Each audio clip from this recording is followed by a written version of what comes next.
Alright, nakabit na natin ang crash guard. So meron tayo ditong item na dati na pang Click 160 na Monorock Oval Tube. Ito yung sinasabi ko kanina sa video. Nauna na nating item para sa Honda Click 160. Pero this time, kinabitan na natin siya ng side pannier attachment. So take note guys, itong side pannier na ito is nakadependent dito sa Monorock na bracket natin. Bakit kanyo? Kasi dito sa main stem or sa main body ng ating Monorock is meron siyang hole. Yung hole na yan will serve as the mountings para dito sa ating side pannier bracket. Makatuwid, hindi mo talaga may kakabit nang wala yung top box bracket natin. If ever, kailangan mo mag side pannier bracket at iba yung top box bracket, you need to buy from us ng Monorock bracket for Honda Click 160. Pero the good news is, pag meron ka ng Honda Click 160 na Monorock Oval Tube, all you have to do is buy from us ng isang side pannier bracket attachment. So again, yung mga bolts and nuts, washers, spacers, kung meron man, lahat yan kasama na and included na kapag kayo ay bumili sa Jaycom bracket. At take note, mga stainless yan, hindi na siya kakalawang. Alright, yun lang. So try natin kabit dito sa Honda Click 160.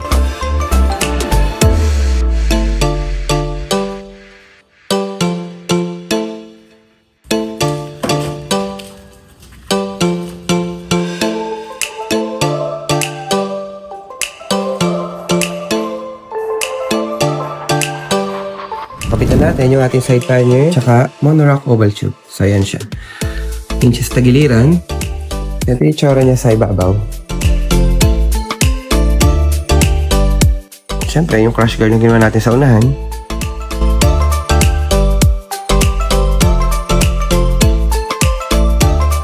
So by the way, itong ating side pannier is nakarekta na to sa SEC 18 liters. So makikita may mga butas na yan. Kunin mo na lang yung rollers ng 18 liters. Sasalpak mo na lang yun dyan. Hindi mo na kailangan yung mga series of flat bars. Gaya nito. Ito, galing to sa SEC 18 liters. Ito mga to, hindi mo na yan kailangan. Tsaka yung plate na to. So ang kailangan mo na lang yung apat na roller na nakakabit dito. Yun na lang yung transfer mo dito sa apat na butas na. Na syempre yung pinaka-lock sa SEC 18 liters. Nakabit na natin yung pang side pannier para sa Honda Click 160. Alright.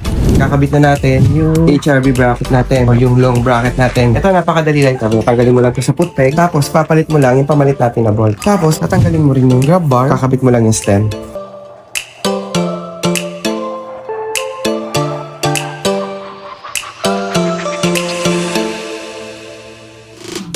Kabitan natin yung pangatlo natin item para sa Click 160, yung Monorock Stay Grab Bar. Ito, napakadali lang. Matanggalin mo lang yung matornilyo, then literal na ipapatong mo lang yung ating bracket.